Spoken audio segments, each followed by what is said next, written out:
kick us out of the comp. We're done. I think we said it. We said it. If you give the Dragons their first win, kick them out of the comp. We're done. We're fucked. Thoroughbreds, welcome back to another episode of Penalty Broncos. We are the number one Broncos podcast that we listen to. Coming to you from the Bandwagon Bar, we have the Forward Pack online. Joining us from the Ever regions, we've got Ringer, we've got Langers. Ringer, I'll start with you first, mate. How's your week been? How you feeling? Yeah, mate, busy week. Down and out, I think, on a Sunday afternoon after the week we've just had. Traveling halfway around the state for meetings and stuff. Got to watch the Origin on the side of a Qantas 747, which is something that I don't think I'll ever see again, and it was pretty cool. The Qantas symbol's in the fucking road most of the night, but anyway, still pretty cool. But to go from that, monstrosity of a game to travel home, to see the kids and have all that good stuff, and then to sit down for a Sunday and think, we're going to see the boys, open up here. We're going to see them, let out the cobwebs. We're going to give these losers a good pump, and we're going to get that confidence game that we need to really lubricate ourselves running into the back half of the year. And then there was this little fucking birdie back here sitting on me shoulder from the moment I wake up going, don't fucking lose, you fucking loser. You're going to lose this today. And it was there constantly. But anyway, we move on. Langers, mate. Group chat, I'm guessing it's the same for you. We've, R.I.P. R.I.P. the Dragons losing streak, I think. Mate, what's the opposite of a cherry on top? You know what I mean? A turd on the bottom. Yeah. Pineapple in the rear. Fruit-based. Fruit-based. That's how the weekend ended, didn't it? It doesn't matter how good of a weekend you had. Could have, picked up with one of the supermodels that you've been chasing. You could have won a grand jackpot. It doesn't matter. That end result, didn't it? Just, and to be the first ones to give him the W, bro, just, and my week was good too, you have a good week, you have a good weekend. Yep. Spend time with the family, you do your chores, you do swimming lessons, you mow the lawn, you feel good about yourself, rightio, let's wrap around some footy. It's going to be a fucking bloodbath. It's going to be good for the lads. Confidence boost. It's going to be good. This is where we get back on track. This is all of these things. And then we had to watch that, boys. What the fuck? Anyway, what do we do? We wallow and we talk about it, don't we? So we will. We fucking will. Fucking hell. Britto, mate. But apart from that, how was your week? Fucking busy. I can tell you that right now, Thoroughbreds. We promised that we'd do one after Origin. Nope. Yeah, boys are globetrotters, essentially. We had one out giving a conference. We had one saving the world, giving electricity power to the people. And then there was just me sitting at home, working from home, but still busy. And then on the weekend, Mrs. Britto had night shift. And, of course, the youngest two had soccer carnivals. I am the manager of one of them, and then the other guy, for the other fella, he had to go to a wedding. So, of course, I took over that one. And I reckon, so the littlest fella, they made the finals, grand final, lost that, though, to a much better team. Proud as punch with his medal, hasn't taken it off. And I reckon I've seen more go in the under fives at the Bobby Hager than what I did at Suncorp Stadium today. And then the carnival today was Little Miss under 7. They made the semis, and then before they got knocked out in a 1-0 thriller. Yeah.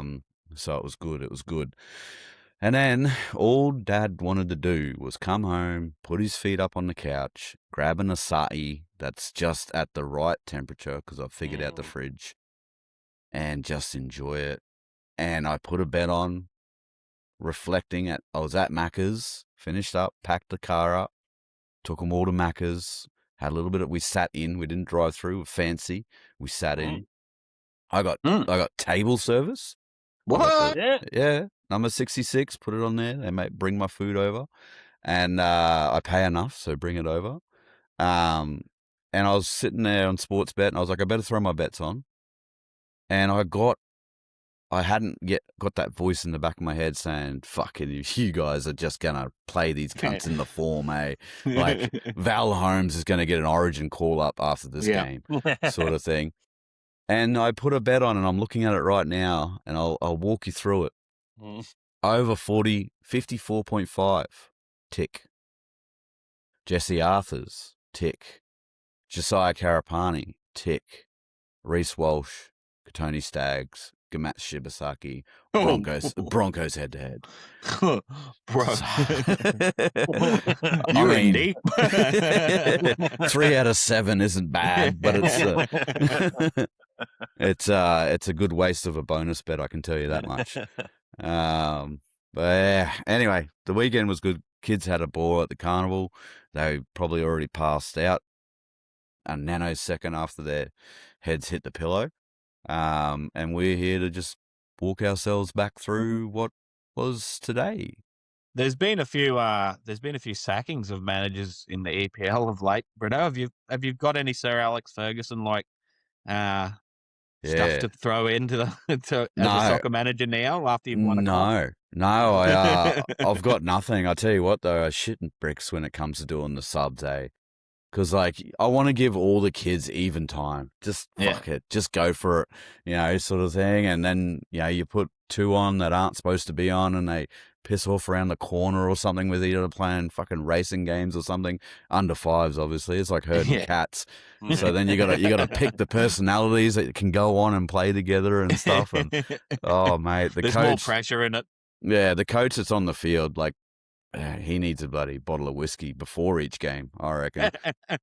One of the parents made the joke we should get him one after. I was like, oh, he probably should be sipping on it right now. Take the edge off on the field. Yeah.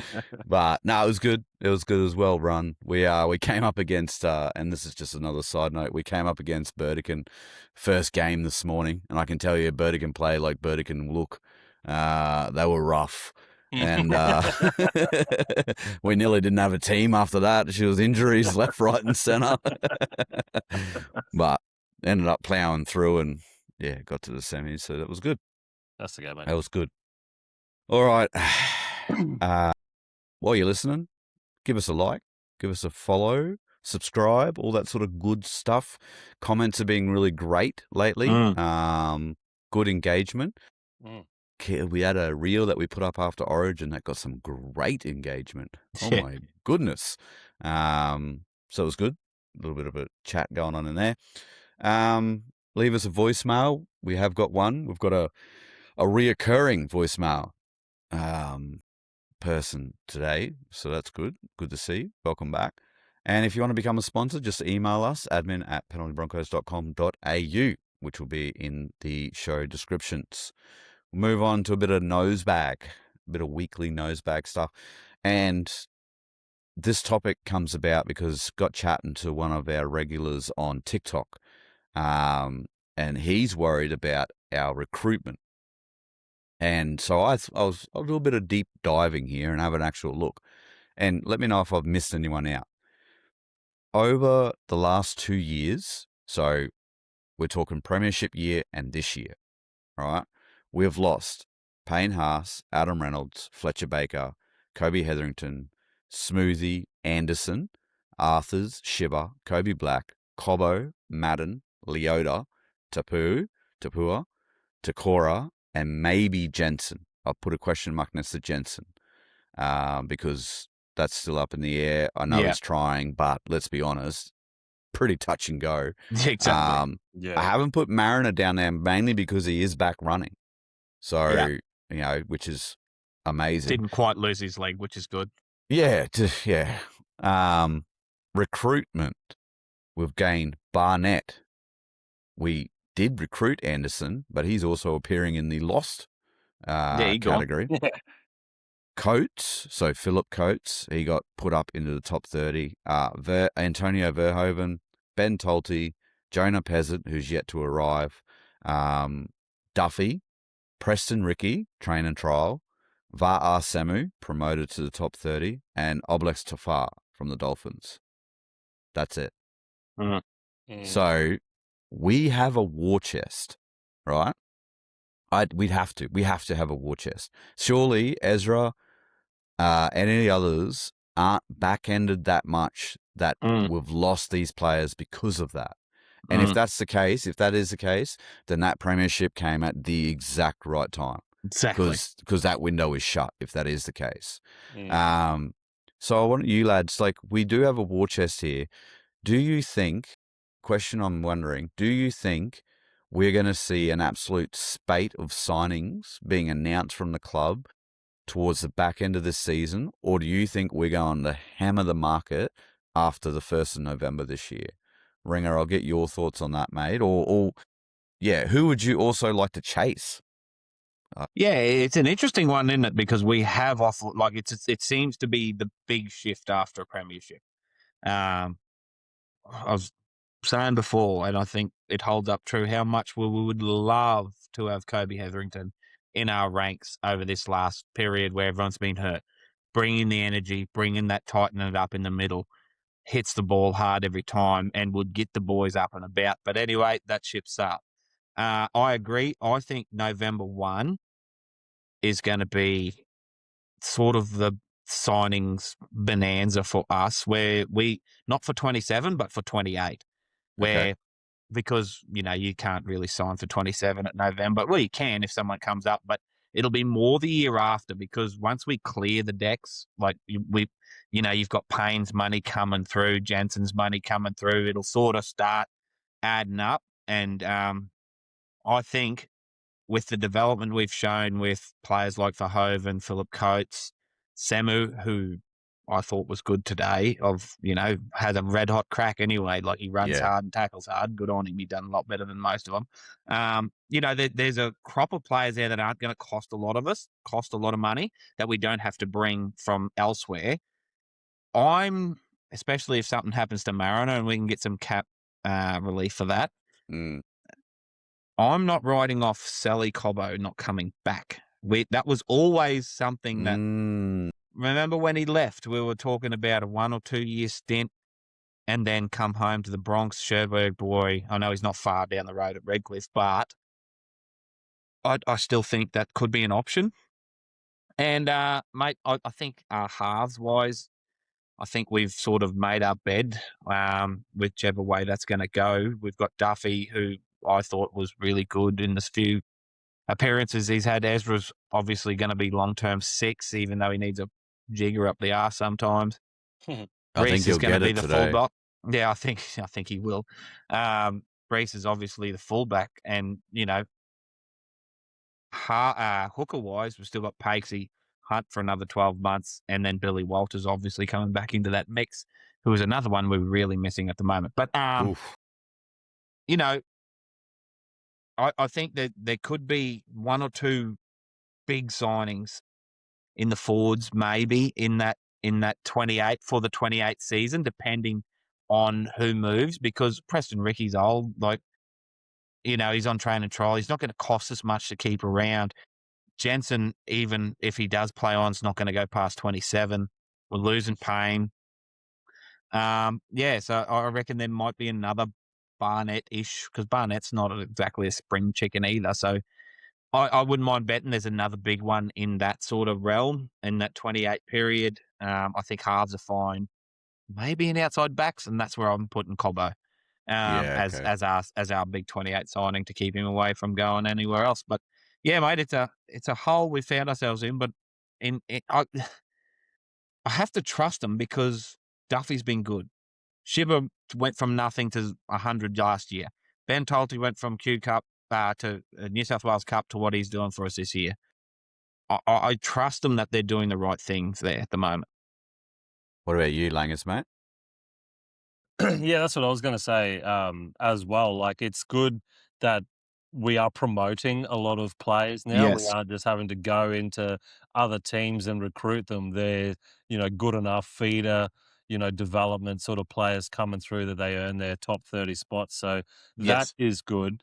I honestly didn't realize the ins and outs until Yeah. you put that up, side by side. And when you do that, you're like, oh shit, maybe there is a bit of a problem here because there is a lot more talent going out than coming in. Like that's, Yep. it's evident there. So, Yeah. but no, I do agree with Ringer. Like, I would love to see Tommy Dearden fucking just don a Broncos jersey, mate. Fucking hell. But I think we might have made our bed with the halves, eh? So what do you do? What do you do? But can you release Jonah Presett?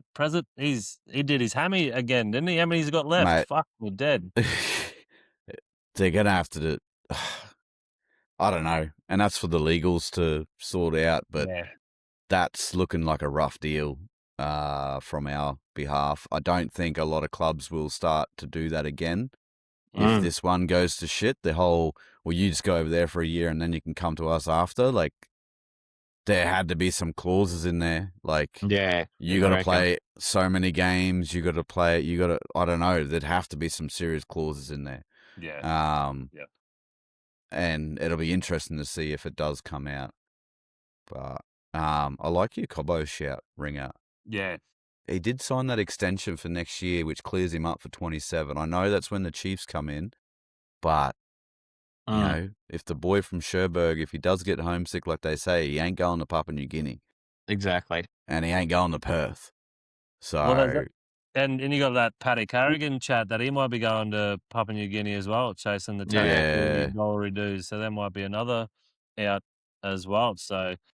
But I mean, how much of a war chest do we actually have? Like, we're losing Payne. Well, we're freeing up Payne's money, but then we got to pay Barnett, and we paid pretty good for him. So there'd only be a couple of hundred left over between that exchange. Reynolds is retiring. He's on what, 550? I imagine would probably offered fucking Jonah similar, if not more. Ezra's on what, fucking 800, which is about 250 fucking too much. He'll be on 1.1, 1.2 just to keep him at the Broncos, just for the merch sales. So exactly. do whatever they can to keep him. Stags would command a, tidy little pay packet 6, as 7, well. you'd reckon. He's going to be sniffing around some decent sort of figures now. Like, I think, losing Payne, you obviously lose that 1.1 or you gain that 1.2, 1.1, whatever. But if you're going to pay 800 for his replacement, then you sort of, don't have too much. Isn't that the whole Shiba drama that there's 300 grand, like between what he want or what his management wants and what Broncos are willing to get? Like, and I don't know how much Arthur's is on, but I tell you what, we won't be able to match the Titans. I'm pretty sure they tabled him a 600K contract, which is what Shiba wants. Yeah. So, but I mean, like, are we, when you've got the kids like Philip Coates and Verhoeven, who are kids, like we need, essentially this off season and that to bring them forward to get them. But if you can get them for 280, 300, are you going to pay Jesse 600 to stay? No. Yeah, that's And the other thing we got to remember too is that why there might be a clearing of the decks and these sort of odd deals is that the new salary cap will come in 28.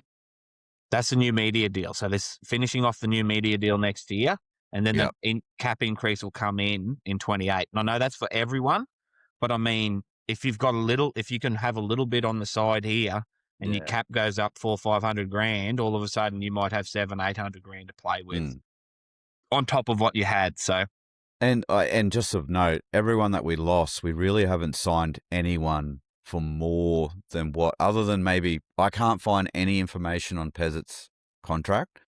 That's the only one that's a bit of an issue, but every single person that we've signed there. So, I mean, Anderson, we crossed him out, he's done. Philip Coates, I think it was only a 1-year deal because there is a risk that he links up with both of his other brothers at the PNG Chiefs. Yes. Which I would 100% love to see. I think as far as it goes for that club, that'd be a really good signing. Verhoeven is bottom dollar. Yeah. Right? Tolte, he might get an upgrade from what he was on, sure, but not much. Duffy, I can't imagine we signed Duffy for a whole lot. I don't think we signed him for what he's worth anyway, if he gets a start consistently. Preston Ricky, he wouldn't have cost much. Va'a Samu, he'd be on bottom. And I don't know about Ublex Tafar either. But, like, you know, we haven't exactly signed overs, I don't feel, other than that Jonah Peasant contract, which I feel has to be laced with some sort of clause. Well, there was rumours that it was 900, right? And there's fucking absolutely no way that's true. But even Braith said no. Because Braith is fucking manager. So, like, everything I've seen is around 500 to 600, which is, and we got to remember the one thing that might be playing into our hands here is Jonah had like 3 fucking games before he got hurt. Yeah. We got to remember why we signed this kid. Like, he was a fucking gun. And, like, at Melbourne. Soft tissue. Yeah. But I mean, like, soft tissue, yeah, that's concerning. But I mean, the talent doesn't disappear. It just maybe hasn't been fostered properly in that environment. Maybe he fucking hates it. But I mean, which isn't great for his professionalism if that's the trace. But I mean, there is a case to be made. We don't know how he's being handled down there either. Exactly. And that's the thing. If it's only a 12-month deal, maybe they're not putting the effort into him that they should be. Like, yeah, maybe. So anyway, that's one, like, you know, we're clutching at straws and trying to find some positives here after the day's effort. So, but I mean, that there is that the kid was signed because he was a fucking gun. So I'll just say it right now. I'll be more happy to see Duffy wearing 7. Yeah. I liked the Duffy signing when it was announced. Yep. I still have no idea why the Cowboys let him go. Like, yeah. Anyway, that's for them. They may not have wanted him with Dearden, sure, but I mean, fuck, he'd be great at 6 with Dearden, I reckon. But anyway, enough chat for that. Let us know, Thoroughbreds, in the comments what you think. Yeah. Give us your hit list. Let us know. And don't be afraid to hit multiple comments as well as you're walking through the video. If you say, leave us a comment, put your thoughts down, keep listening, put your thoughts down next time, sort of thing. Fire away. We'll try and get back to as many as we can. The other thing that we should probably talk about and give a little bit is this Origin Game 1 and Game 2, now that we're watching Paddy walk around in a moon boot. Yeah. That's... I don't know, like, there's a lot of chat coming out of New South Wales, which warms my heart. It really does. There's a lot of chat coming out that we need to bend over, we need to lift our skirt up and get ready for Game 2. I didn't see it that way until we got a man sin bin. Sent off. Yeah. Yeah, so sent off. So yeah, I think what everyone's really shitty about, and like we put the reel out that had the Radley headbutt on Carrigan, and a lot of people sort of looked at it like, oh, you can't compare the two. It wasn't about comparing the two tackles. It was about comparing the officiating in the moment. You know, we had a guy on the field, a referee overrule the bunker with what he was like, nah, I know what I saw and this is what I'm doing. Sure. What the fuck happened with Radley? It's like, don't sit there in the comments section and say, oh, but he's wrapping his head, like his arms.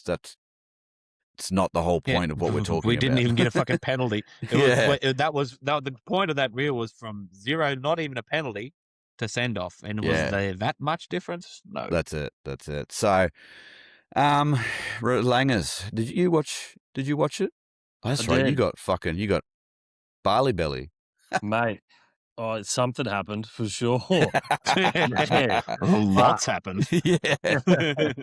I had the perfect scenario. We're all down in Mackay. I work in a group of about 30 lads. We get scattered all throughout the state every week, so it's pretty rare that we get everybody in, the same spot at the same time. We ended up getting about 21 of us, I think it was, the final count, all in Mackay. So we're like, well, we got to do something. Spoke to the hotel that we stay at, and they're like, oh, well, you can just use the conference room. We got a 75-inch TV in there, tables and chairs. Just bring in some eskies, get some pizza delivered. Fucking what more do you want? Oh, beers, pizza, TV, State of Origin, your own room. Fucking awesome.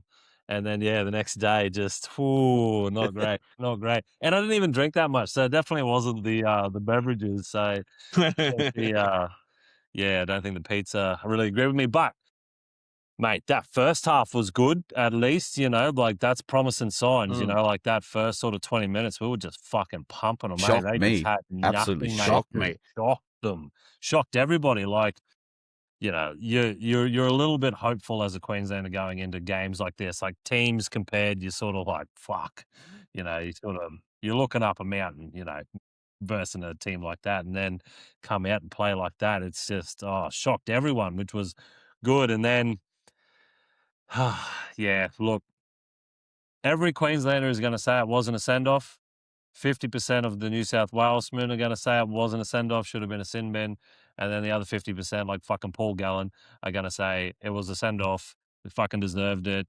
Just like fucking Suwali when he fucking took fucking, you would have heard it, Thoroughbreds. You would have heard it through fucking socials or on other cunts fucking talking about it. So what do you do? What do you do? I feel like 75% of people watched it, thought that should have just been a sin bin. I don't think anybody's saying that shouldn't have been a sin bin, Yeah. Yeah. Just no wrap at all. Just full shoulder for sure.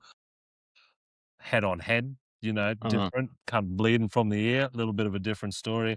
And I think the whole way that Ashley conducted himself as well was a little bit fucking shit. And like when it all happened, like, State of Origin, it doesn't matter how good your team is. You play with a man down for 23 minutes. That's just a matter of time before you lose, really. It is what it is. We can dwell on it. We can whinge. We can carry on, but it's not going to change the score. It's not going to change the results. We're going to be dirty about it, but hey, at least we have him again to ref. Yeah. Positive. He can make amends. Yeah. He'll even up the ledger, surely. Yeah, sure. Yeah. I'll tell you what, the old Mackay GDP would have went up a bit during the week. Fucking hell. Yeah, not wrong. 21 ergon, boys. Yeah. Slapping the base. Slap, slappy. Yeah, the Austral pub, mate. It's still recovering.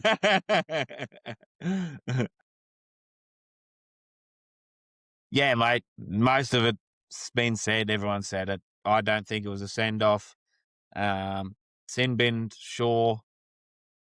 My old boy come up with something that I don't think anyone's brought up. He said, they said it was forceful contact, right? He said, well, how come Ponga stayed on his feet and didn't end up over the top of either of them? So when it happened, he hit Ponga stays on his feet and then goes to get the ball. It's not as, you know what I mean? Like Dad said, if he was forceful, he would have been trying to bang him over the sideline and they would have been in a mess. And the thing is, like, that actually makes a fair bit of sense because Ponga just ends up standing there. And anyway, 10 minutes, fine. Send-off's fucking rough, especially with the stuff that we all seen where he's like, no, shouldn't be, no, that's a send-off in my opinion. Yeah. I know what you're saying, but as a send-off, it's like, bro, he's got 400 angles up there. What the fuck are you talking about? But anyway, it took until the last minute and a half or whatever for him to beat us. Yeah. So there's a lot of an amazing thing. Yeah.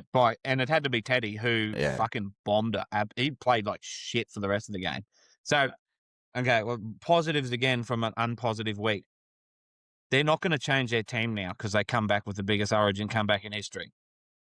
Cleary didn't do a fucking thing until the 62nd minute when he kicked that 40-20. Like he did a 24 grand final to us, but I mean, he was good, but I mean, it gives me the shits how they say, oh yeah, but for the first 50 minutes of the game, they were getting dominated, so there's not much that he could do. And I'm like, no, cunt. If you're going to be considered as one of the greats, right, one of the top tier, your Lewises, your Langers, your Lockiers, your Thurstons, your Andrew Johns, your Brett Kennys, you do the shit when you're in the back foot. That's what makes you fucking great. You don't wait there until it's all laid on a platter for you to fucking do something. But anyway, that's my rant. So what I think the positives are is they're not going to change their team. Billy is going to have this great big motivational pot of fucking juice here going, look what they fucking done to us, boys. We had these losers. We were pumping them. And this is what happened, and we still nearly got there. So I think, all in all, we put 50 on them in Melbourne. Like the boys are going to be that fucking fired up.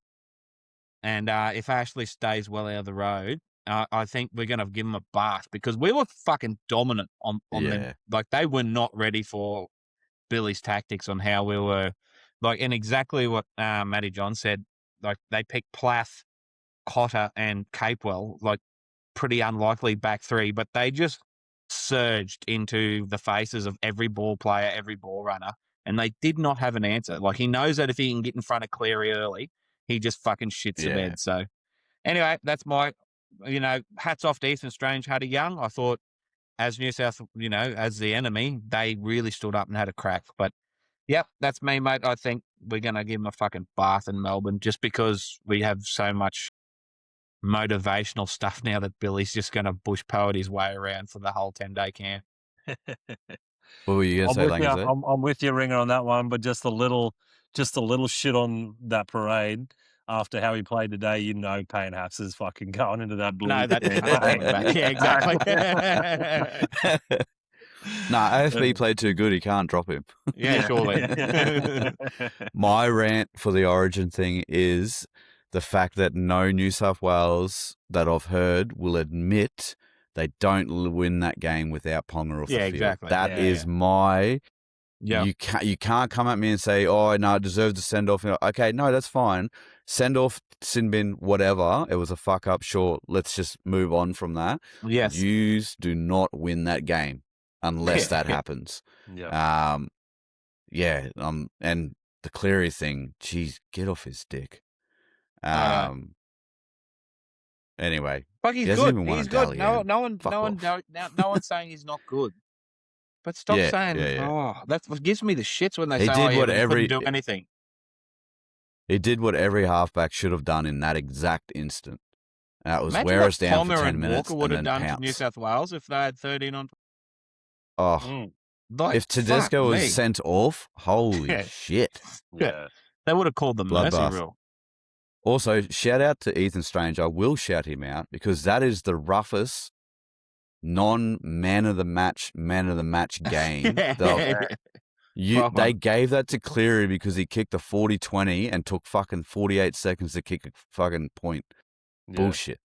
Ethan Strange deserved that. That was a killer of a debut. And that's typical New South Wales bullshit, eh? Like, the kid deserved it, would have given him a fucking massive confidence boost, would have set up his series, saying, oh, you belong in this arena, mate. How good's that? Nah, we'll give it to Nathan just because you couldn't suck him off.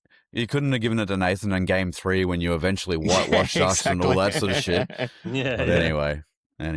All right. Leave a comment too, Thoroughbreds. We'll spark another fucking all-out war in the comment section. I'm just looking out the window for the fucking mushroom clouds. Righto, let's get into this game review. We've got because it is a Sunday, bit of a mixed match run sheet that we've got here, so I'm going to do my stats. I'll hand it over.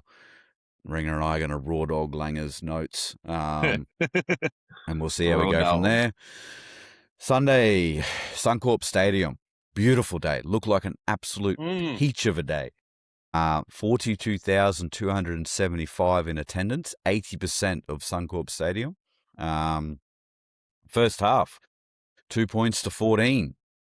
Not the best. And then we come out 24-16. Was not enough. 26-30 loss to give the Dragons their first win in 296 days. I apologize. We have reset the clock and watch us play them into form. I don't know who they're playing next week, but geez, you better watch out. Possession 51% to 49%. We got a little bit back there. Completion rate just a dog shit 68% from us. 32 out of 47 goes. At one point there, we were 50%, and it didn't get much better. 81% from the Dragons. They completed 30 out of 37. They were, I think, about 8 out of 8 to start the game. I'm pretty sure. before they made a mistake. Average set meters 40.86 for Broncos, 50.15 for the Dragons.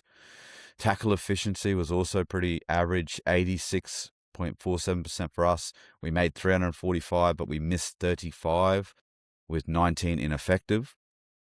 Dragons 89.43%. They made 347, missed 29, 12 ineffective. Errors 16 to 11. Penalties 2 to 7. Ruck 1 to 2. Inside 10, 0 for us for the Broncos. 3 for the Dragons. On report, 2 apiece. Be interesting to see the charge sheet after that. No sin bins. Kick defusal 53% for the Broncos, 57% for the Dragons. Offloads was 7 to 9. Play the ball 3.74. Dragons had 3.33. And like you pointed out, Ringer, in the chat, our boys just look so afraid to fucking do anything. Like even get back to marker. They just, if they were behind the ball or next to it, was just nah. Get the fuck out of the way. Yep. Yeah, I'm doing nothing. Madge wouldn't be impressed with this one. He had to use all 8 of the interchanges. Dragons had 1 left up their sleeve. We had 1 HIA, which I believe Preston Ricky, I think it was him who went. Pekura, I think. Piakura, and he came back on. Although halfway through the second half, Mrs. Britto very loudly acclaimed, the lad with the blonde tips needs to get off the field. So, Piakura, you weren't impressing women for once. But yeah, that's the laydown of the stats. It's not pretty, and it's not going to get any prettier, because here's Langers. Cheers, mate. No, he's not wrong, Thoroughbreds. He's not wrong. Rightio, let's just do this. It's all veggies, isn't it? There's no desserts here. Oh, it's like you're dating a really pretty girl and you go out for the first time and then she goes to like that vegan restaurant that's struggling to survive. And you got to be like, love this shit. Eat here all the time. Anyway, Thoroughbreds, let's go. Come on, let's do it. Let's fuck this up. Broncos v Dragons. Broncos kick off. First 20 minutes and like first set. Oh, Jethy Arthurs just gets his head in the wrong spot. Head clash straight up. First set. Yeah. No HIA. No HIA. I thought for sure he was gone. Like he wasn't knocked out or anything like that. But yeah, I definitely thought warranted at least a HIA, but obviously not, because he sort of like he did the old fall, folded. You know, like. I did like how straight up they blew time off for that instantly. Yeah. I was like, what? Hang on a second. What are you trying to get the fucking independent doctor noticing something here or what? Like, why? We've never done that. It's always a run off and then later on they go, oh, you need to go off. Yeah. But this time it was like, all right, stop. Hang on. We need to keep moving there. I thought that was weird. Yeah, weird. I thought it was weird that he didn't go off, but he obviously said he was fine and passed all the right checks at the time. So he continues playing. Then we get a penalty to the Broncos for Dragons being offside. That's the attacking opportunity for the Broncos. Set ends with Reece Walsh putting a grubber through that's picked up by Dragons number 10, Toby Couchman, who is offside. So penalty Broncos and another attacking opportunity for the Broncos, which ends with Ezra Mann being taken over the side there by that big bastard. Fucking what's his name? Moses Uli. That's him. Him. Monsters him, eh? And like, what's Ezra doing getting that close to the sideline with that big bloke just... Yeah. You know, whatever. What's Ezra doing getting close to Moses Uli, whether fucking he's close to the sideline or not? Like, Jesus. Yeah, so I just thought, like... at this stage, I was like, good, you know, like 2 sort of opportunities. It's good, but, you know, anyway, let's keep going. Then Dragons number 11, Dylan Egan, strips the ball from Paddy Carrigan. And I think that's the first little, that was a bit of a one right there, ding. Yep. Yep, that's the one. First attacking opportunity for the Dragons, which then leads into the 5th minute. Try to Dragons number 4, Valentine Holmes. Dragons spread it left. Dragons number 12, Hamish Stewart beats Katoni Staggs. Passes to Holmes. who dives over like a fucking madman. Yeah, I know. It was wild, eh? Fucking Jesus. And like, lad had got rabies or something. But yeah, first points of the game, kick converted, 6-0 to the Dragons. Lads, how are we seeing this one? Straight up, 5th minute. It's the Dragons. Ring up, talk to me, mate. Yeah, that little birdie that was on my shoulder all day, like weighing me down. It's starting to feel like a fucking eagle now. Yeah. Like it's not whispering in my ear anymore. It's screeching, saying, "You're a fucking loser for following this team. What are you doing?" Straight away from it, the two things like that, you're gonna have a bad day. Ezra went to go on the outside and got fucking nowhere near it. Like he didn't even. Like, he should have seen that he wasn't going to get there. Anyway, whatever. That's like, we'll just see. Maybe he's just testing it. And then for Paddy, of all people, to get the ball just reefed away, not even in a difficult situation. And then the first time they come near us, we let them in. And I was like, ugh, Jesus. Yeah, it wasn't good, mate. And we just grin and bear it from here on in. Yep. Britto, how'd you see it, mate? I had a very sinking feeling in the couch. Straight up. I just and the way that Val got to the line, like the lead up to that whole thing, it was just an absolute cluster. Yeah. I was like, the boys are asleep. They're still on the bye. Like, this is not good. But then I did have in the back of my head, I was like, no, the Dragons started very well last week. I do remember because I watched the game and I was like, nah, that's fine. Like, we start slow. They're starting strong. Yes. That's fine. We've got troops back. I think Payne does something miraculous in the next set or something. And I'm like, this is going to be so easy. And yeah, but anyway, it was dog shit, that first try. It was so bad on our part. Yes, indeed. Rightio, let's keep going. She's 6-0. And then we just go straight into the 9th minute. Like, nothing really happens between, the try. And then we get Daniel Atkinson's try, Dragons number 6. After a failed bomb defusal from Josiah Karapani, Dragons get great field position. They eventually sped it right. Dan puts a grubber through for himself. No one is home because Reese went the other way. Second try of the night, kick converted. She's 12-0. Still in the 9th minute, boys. She's already 12-0 to the Dragons, who have yet to win. And haven't scored more than 20 points all season. Yep. Yep. Their biggest lead of the season. In 9 minutes. Go team. Britto, how did you see Dan's try, mate? I was dog shit again. Like, just, it was so easy. It was unbearable to watch the replays sort of thing. Do we know why Adam Reynolds got put on report in between the two tries? Hip drop. Yeah, you got hip drop. That's right. Hip drop. And no one got injured. Yeah, hopefully and no one got he's out. injured. No, he played the whole game. No, but I mean, hopefully he's out, Reno. I'll get to that later. Yeah. mate, honestly, after this game, I am expecting Team List and Madge to just blow our minds. Yeah. Like, honestly, you do not get Madge out of the box onto the sideline unless someone's getting a fucking axe. Did anyone else feel like, oh, the principal's here now? Yeah. Like, I know Reno did. From home, I was like, what the fuck's going on here? Like, the big dog's on the sideline just fucking. Reno went missing, right? At a little bit of point where it was between Madge leaving the box and then he ended up on the side. Reno goes missing and next thing he pops up playing fucking actual football. I'm like, I reckon Madge just pulled him over the sideline and said, you fucking, if you want to be here next week, cunt. But anyway, the Atkinson, I don't know. It was just, I looked at it like we had the strip from Carrigan and then Josiah didn't get a grip on a ball. We just shot ourselves in the foot twice. Handed over ball, we'd had, I think the possession at this point was 75% to the Dragons. And I was like, again, we just need the fucking ball.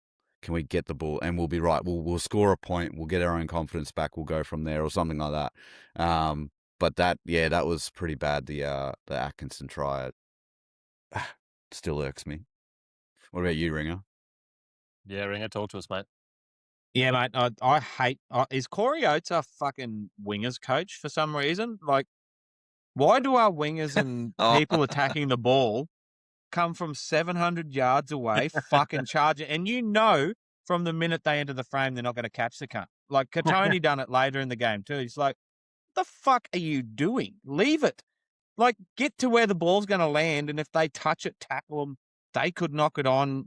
You've got a far better chance of getting an outcome than this, whatever the hell yous are doing from back 4 rows ago. I don't understand it. Like, we've never been good at it. None of us for like 3 years now. So I just don't understand the logic behind, is it if you knock it on, at least it goes 20 meters forward? So I don't know. Like, but it's been a constant theme, and zero of them have any confidence in doing it. So the only person who can do it and get away with it is Walsh. Yeah, Walsh can do it. He's the only one. Is Josiah or Jesse Walsh? No, they're not. Like, just anyway, it irks me. Walsh was caught into the tackle. Smart play by Atkinson. Like it was. Walsh was caught in the tackle in the middle, comes straight to him, he puts it through. Try. That's the sort of shit we usually do if we've got half a fucking brain, but we decide not to. So, yeah, and not happy. Not really starting to, like, grab holes into the couch, white knuckling your way into this shit. Like, don't fucking do this to me, you bastards. Your beer's sitting on your belly going warm because you can't fucking stomach it. It's like the Jurassic Park, like where it just fucking vibrates every time. Yep. Yeah, 12-0, boys. 12-0, 10 minutes in. Let's keep going. And we get a good period of footy after this. We get a good period of just back and forth footy. Everybody settles down. And then Payne Haas drops the ball coming into contact. And it's just like, it's going to be that day. It's just Payne Haas. He never drops the ball. What's he dropped the ball maybe 4 times in his life? That's including when he's a toddler. So, another attacking opportunity for the Dragons. But luckily for us, that opportunity ends with a knock-on, and that is the Dragons' first incomplete set of the game this far in. So, yeah, we said it before, they were, 8 from 8 before they came up with that one. So, yeah, good to see. Good to see that once again another team decides to turn it on when they play the Broncos. Good to see. It's good to see. Anyway, then we get a Broncos captain's challenge for a knock-on by Corey Pakes. Replay shows Dragons number 1, Clint Gutherson, stripping the ball in a one-on-one tackle, and Corey retakes possession. So captain's challenge is successful. That little spin when Corey took the ball, did that little spin, and then he sort of went. I was like, okay, here we go. He just needs to get a flyer, ball away, we're in here. And then, it just sort of just did nothing, really. Set ends with Reece Walsh bombing the ball too deep, and Clint Gutherson catches the ball in goal for a 7-tackle set. So just sort of like we had a chance, and then, just silly discipline, whatever you want to call it. Yeah, and that's sort of the first 20 minute of play, second 20 minutes of the first half. It's like 20 minutes in, and then Brendan Piakura just comes in, and then Polax's number 15, Blake Laurie, and then 2 tackles later comes in and then irons out Dragons number 6, Dan Atkinson. He's trying to kick the ball, getting a little bit of a fucking to and fro, push and shove with number 2, I think, Sedu 2, I think it was. Yeah. But yeah, too late of a, what do you want to call it? You can't, mate. You basically, if he's looking to kick the ball, don't even look at him because you'll get a penalty. You can't fucking touch him these days. Don't touch him. Don't even look at him. So this just boiled my blood a little bit more. I thought he got done for a high contact, not pressure on the kicker. I can't believe. I think it was a bit of both. I honestly think that's what they ruled it as high contact, and it wasn't. No, they've written on the play-by-play pressure on kicker. How well, the that's fuck? wrong, man. How the fuck do we have a game that it was high? But how the fuck is that? Then how do we have a game where we give away penalties because you're pressuring the kicker? How is our beautiful game got to this point where we're getting 100%. penalised for putting I tell you pressure what, on the kicker. if you have listened to the news during the week, there's a lot of ex-NRL players on their radio stations saying that they no longer watch every game every weekend. They have it on as background noise at best, and Wow. that's it, because they're confused. And Jerome Hughes said on his podcast, what is it, 761 or whatever they want to call it, that he thinks the game is too technical for him to watch now. Which is ridiculous. If Jerome Hughes is thinking it's too technical, I got no fucking hope. Yeah. Like, we might as well pack it up now because Yep. fucking hell. Anyway, yeah, pressure on the kicker. I thought he got him high. Apparently not, because that's not what he's on report for, unless it is. But I thought it was perfectly timed. Yeah. The only thing I thought he did wrong was hit him in the head. If he had to come down a bit, I reckon it was chef's kiss, Yep. and then just keep doing that all day. Yep. But Yep. anyway, But no, she's a penalty, and the Dragons, they opt for the 2. Kickers Cowards. converted. It is 14-0. This is when Paddy Carrigan starts having his little drama with the ankle. So that's going to be, we're going to have to fucking watch pretty closely on that one, see how that pulls up. You know, like, everybody freaks out because he's in a moon boot, but that's just like straight up precaution, you know? Like, you've got the moon boot there. Why would you not strap it on the cunt straight away? You know, just because he's in a moon boot doesn't mean his fucking legs hanging on by threads. Yeah. Immobilize it. Yeah. Yeah. Anyway, lads, what are your thoughts on that little period of play there? The 2 points, the penalty, ringer. How'd you see it, mate? Yeah, unfortunately, it's like encapsulated this game perfectly. We started doing something right, and then even if it wasn't a mistake, it's how the game played out. It was a mistake.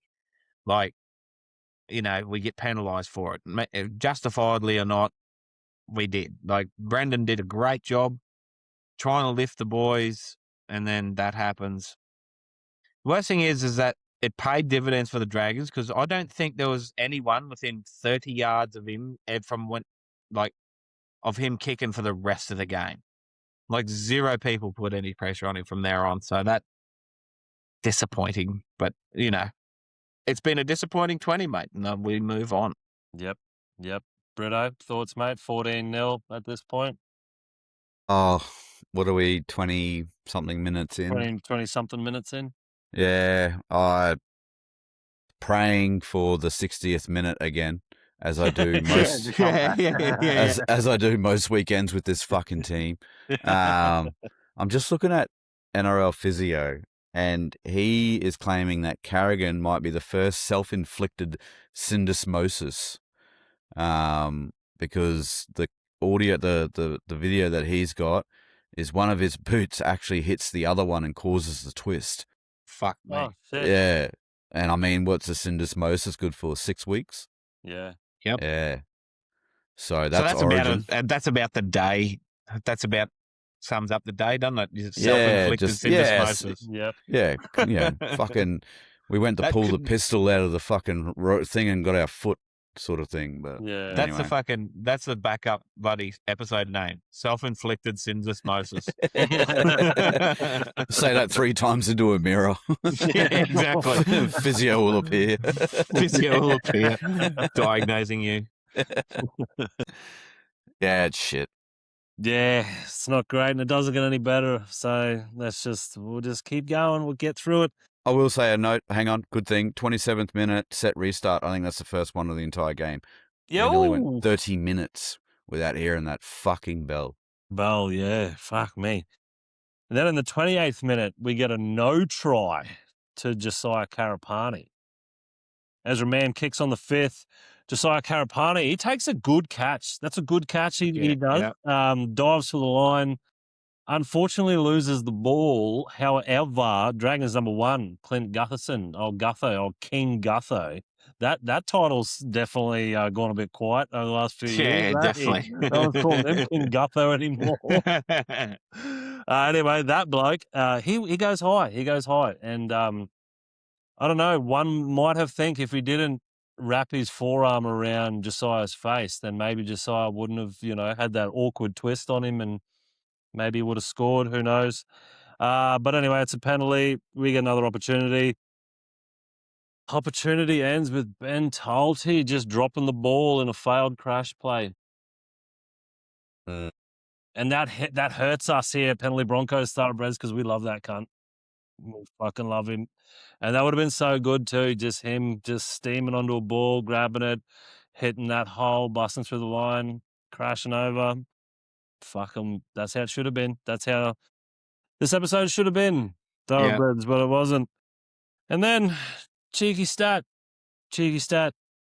Broncos have scored 4 points in the last 4 halves of their playing. 4 first halves? 4 first half. Yeah. Yeah. That's So disgusting. combined. Yeah. Combined. That's fucking wild. Man. That's gross. That's disgusting. The cheeky stat section in the last couple of episodes has been fucking dog shit for us. Yeah. We'll get a fucking compilation. It's fucking epic. And it doesn't get any better too, because we got a doozy coming up. So Yes. Anyway, penalty the Broncos for Dragons number 15, Blake Laurie being offside. Opportunity ends early with Reece Walsh offloading straight into a Dragons player after getting that 6 again. Man, that's a good sum up for the day. We get that This 6 one. again, Bale. I think Ringer has an opinion on that one. That's just the fucking epitome of when we fuck things up. we don't just like, you know how they say throw the baby out with the bathwater? Like, we throw the fucking entire embryo out. Like, we throw the woman, the fucking sperm, the fucking hospital, the fucking ambulance. The whole lot goes out with the bathwater. Like, there was absolutely zero reason for Reece to throw that ball. He'd done the good work. He attracted 3 or 4 defenders. He was only held on by the foot, and I understand the pressure of the situation.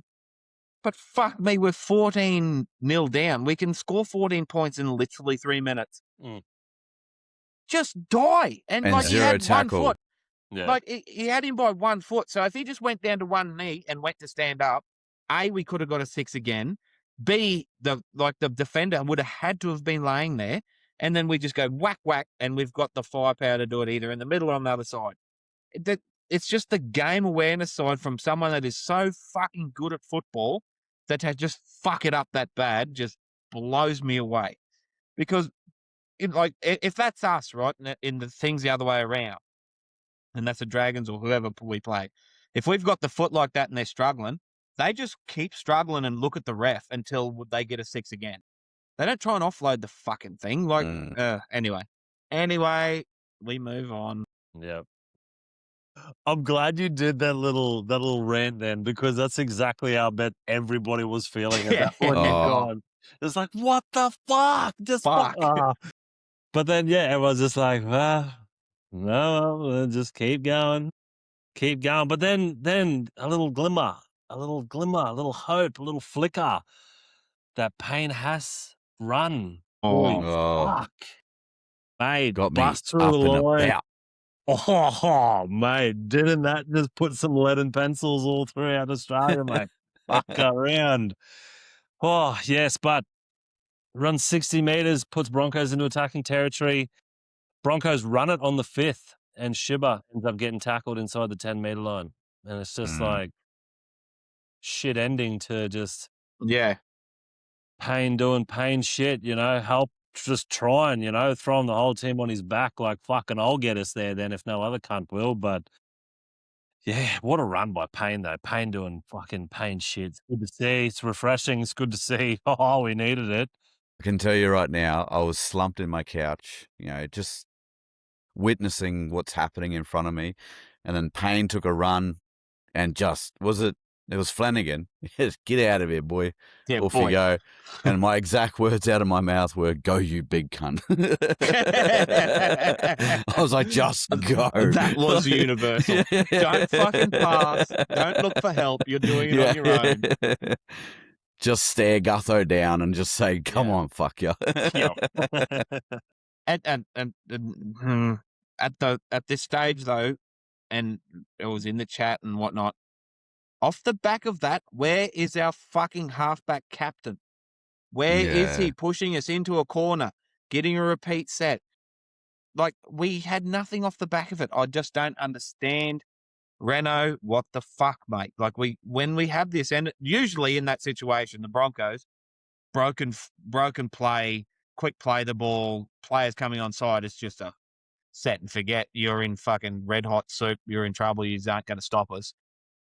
Ball was clunky. How'd it got to Shibber? Why wasn't it rubbered in behind? Yeah. Anyway. Oh, Yep. frustrating. Yep. Anyway, we've only got a couple more notes, and then she's half time, and then we've got the other half to get through as well. At least we get points in the other half. Yeah. Well, yeah. Righto. So then after Payne run, just, incredible shit. Penalty of the Dragons for Brendan Piakura being offside. That helps the Dragons get out of their end. And then on the stroke of half-time, we get a penalty to the Broncos for Reece Walsh being taken out, chasing the ball in, like, the last play of the half. Fuck, you'd be furious if you were that Dragons coach because he just didn't need to do that, eh? Nope. Didn't need to do it at all. The shittest kick. Yep. Anyway, Broncos get a penalty. She's like half-time, so Broncos go for the 2. Renault converts. She's half-time. She's 14-2. Couple of half-time notes. Errors, lack of discipline, and being our own worst enemy once again on display. Yep. Dragons aren't doing anything special, but currently have their biggest lead of the entire season. Fuck me dead. Minimum line speed from the lads allowing the Dragons to make 40 plus, but apparently it's 50 plus, wasn't it? Well, not apparently it was 50 plus. Nearly every set. 17 missed tackles to the Dragons 9. So it's like, we got 17 missed tackles in 40 minutes against the Dragons. That's shit. Like the Dragons had 9. So it's like we're playing the Dragons, but we're still shit. We're playing a shit team and we're shitter than the shit team. You know, it's frustrating. Anyway, Payne Haas back doing Payne Haas shit, which is refreshing. Frustrating that once again we have put ourselves behind the 8 ball by playing an average first half. Big second half needed for the Broncos 13 plus bet to come off, which was paying $1.42. 13 plus $1.42. Anyway, lads, how did you see the first half? Ringer, how did you see it, mate? Yeah, screaming into the pillow, biting into the pillow, almost, to be fair. But, weirdly enough, we did not deserve to even have the 2 points. But as a Bronco, you go, righto, it's 14. Like, we could round that up in literally the first 8 minutes of the second half if they decide to come out. But, yeah, when you look at the halftime stats and you see it's just the lack of seem to be urgency, especially in defense. Like you said, they're just running at us. They nothing extravagant was happening. They were just smashing it through the middle. Damien Cook was taking his opportunities when he could. They'd spread to the edge and, go to their big, strong centers. And like it wasn't fucking Joey Johns throwing bloody shape at us like we'd never seen. We just refused to be intense in the defense. So anyway, that we did not deserve to be in arm's reach. The only credit I will give is that the Dragons have not played that well, and it's typical Broncos. Typical Broncos that we follow. We will play a team into form. Yeah. If the Dragons play like that against most teams, at least they would be more competitive. Like, they haven't been that good as in ball handling and decision-making in that attacking sense. But we definitely handed it to them in a silver platter. Yep. Britto, how'd you see the first half, mate? Weird, because when you look at the stats, so we'll get through Payne's stats first. He played 80 minutes of footy. So in 40 minutes, he'd already run 157 meters. He had 52 post-contact, 1 line break, 5 tackle breaks, and he's coming back from a knee injury that, like, the guy just starts a Origin or any international game. Anyway, so that's Payne out of the way. Karapani doing Karapani things. He had 15 runs. He always tops it because of the kick returns and whatnot. Pakesy with 27 tackles. Now, if we go to the team stats and whatnot, yeah, we had 47% possession. Okay, sweet. 68% completion rate. Dragons had 80, but then we go and have a look. We got one line break apiece. Tackle breaks, they'd had 21. So we'd fallen off a few there. Their average set distance was 54 meters in 40 meters of in 40 minutes, and we were at 36. Offloads, they were 5. We had 1. Just it was discussed. But in saying that, yeah, how we were still 12 points down only. And they weren't. The thing that was frustrating me is what they weren't doing great footy. They were doing very simple footy, and they were just out enthusing us, sort of thing. And I think that's exactly what you were saying, Ringer.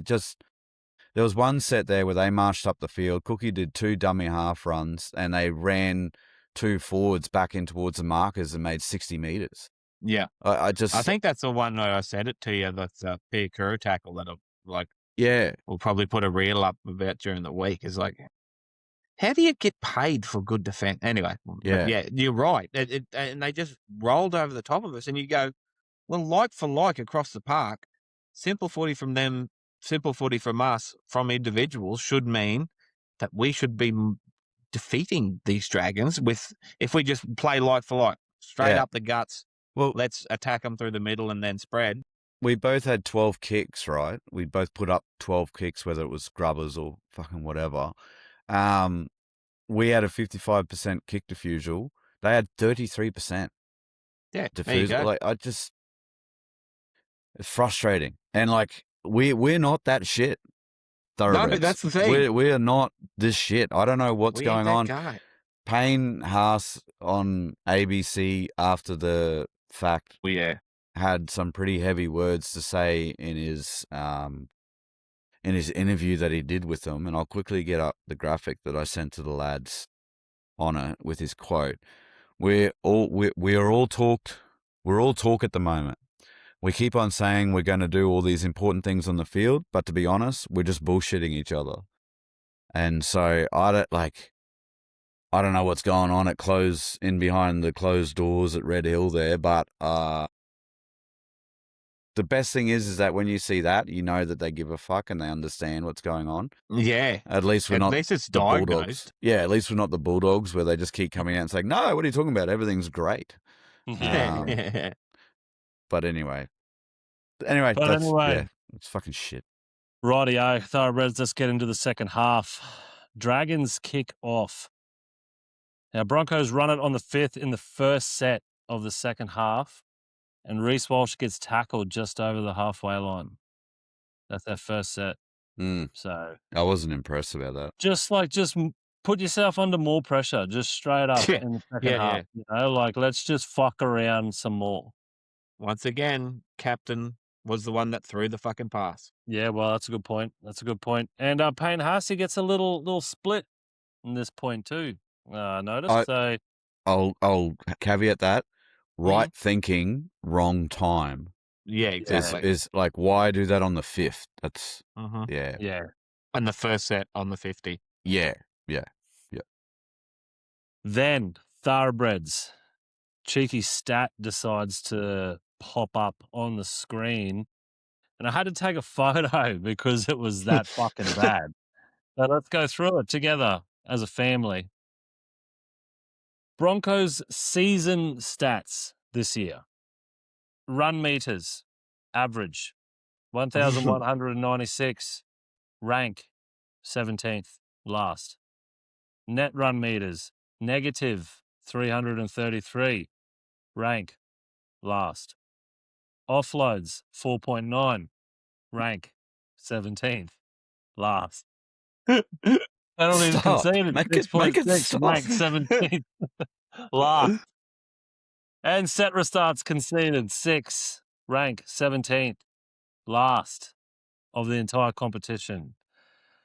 And like I said before, these cheeky stats have just been fucking kicking our ass lately, haven't Rough. they? They've just been rough, boys. They've been rough, and that's rough. That is rough to be just bottom dwelling of the entire competition on a lot of things like Mm-hmm. run meters. Pretty important, I think, to maybe win a game. Might need some run meters and not be 17th in your run meters. I don't know. But anyway, cheeky stat comes up. Do with those stats as you will. Made my day worse, but anyway, we'll keep going. Dragons number 12, Hamish Stewart drops the ball trying to play the ball, giving the Broncos a great opportunity to score some points. Opportunity ends early with Stags losing the ball. So that's just that pass to Stags. He just he does that all and he, old mate rakes it out or something, you know, that little part. And he tries to go, oh, sir, fucking, he got the ball. And I was like, yeah, he can. It's 1-on-1. Yeah. Anyway, then in the 50th minute, try to Jesse Arthurs. Thank God. Thank God. Because after a previous clusterfuck of an attacking opportunity with him and Reese, you know, that previous play, Reese throws him the ball, he Jesse loses it, and then Reese just stops and just, you know, for fuck's sake, and then Jesse loses the ball, Dragons get it and then start taking off upfield, and Reese is like, oh shit, I'm the fullback, I need to defend now.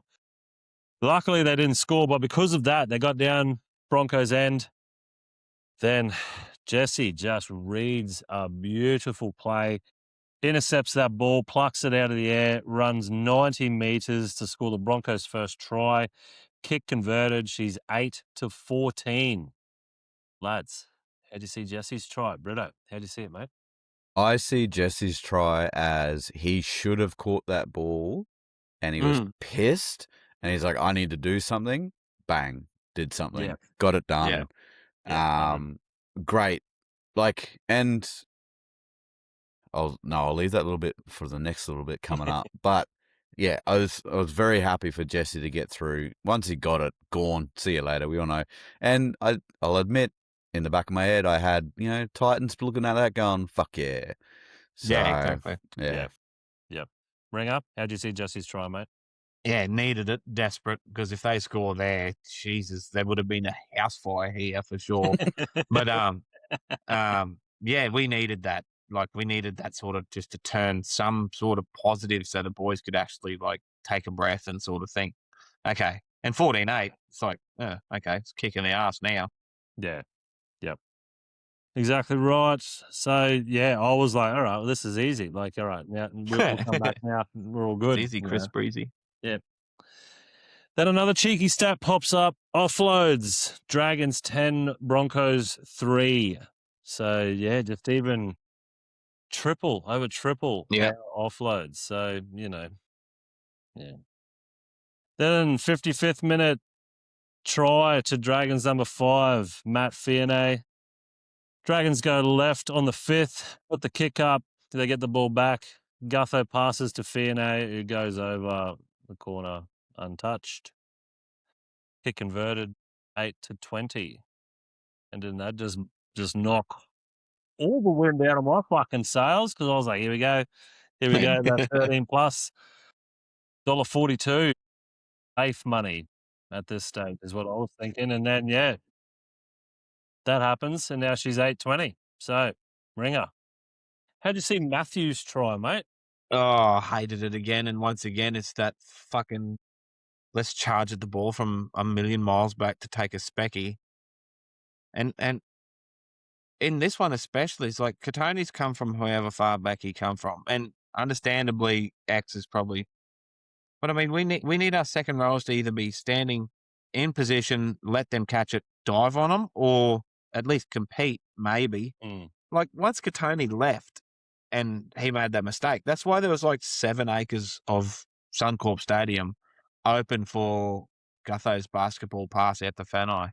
So anyway, once again, it's like all the air just drops out of the sails. We just get one back and then immediately give it back to them. The Dragons. This is the Dragons. This isn't Melbourne or the Warriors or Penrith. This is the Dragons, and we just hand them another 6 points. Yep. My thoughts exactly, Britto. How'd you see it, mate? Mine was, of course, the only points we get are from a fucking runaway try intercept. Yeah. And I'm like, I was like, this, you know that you're playing shit when that's where your points are coming from. And I thought, great, intercept, Jesse goes over, we're all pumped up, 8-14, we're a converted try around from tying this shit up, and then we just march on from there, close the game out, and bang. Fucking less than 5 minutes later. Straight to the nut. I'm just like, oh no, we're shit. Yeah, we're shit. Oh no, it's today. That's right. Shotgun to the dick sort of stuff. But fuck. Please mark that for a reel. That's fucking hilarious. Well, yeah, she was probably a double barrel shotgun to the dick there, Britto, because in the 58th minute. We're still in the 50s. Jesse got a score at 50 minute, and then we're not even into the 60th, and we've had 2 against us. Yep.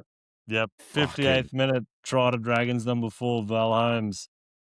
Renault's pass is intercepted by Val. He gets his little grubby little cake stealers to it, knocks it forward, gets boot to it. You got to attempt to kick the ball is the rule. He attempts to kick, he fucking gets it. It's a fucking try. I think Ringer agrees. Oh, okay, here we go. Well, he regathers it, he runs away, scores under the fucking sticks, kicks converted. She's 8-26. Ringer, talk to me. No, yeah. It's fucking bullshit, all of it, right? Because it's the arsiest fucking intercept try in the whole. And guess who throws the pass again? Renault. Renault. He never does this. He was so off. But I mean, my gripe with this shit is that he hits it forward, and you're not allowed to tap the ball forward to gain an advantage, right? That's one. Falls on his foot, which is an attempt to kick, apparently.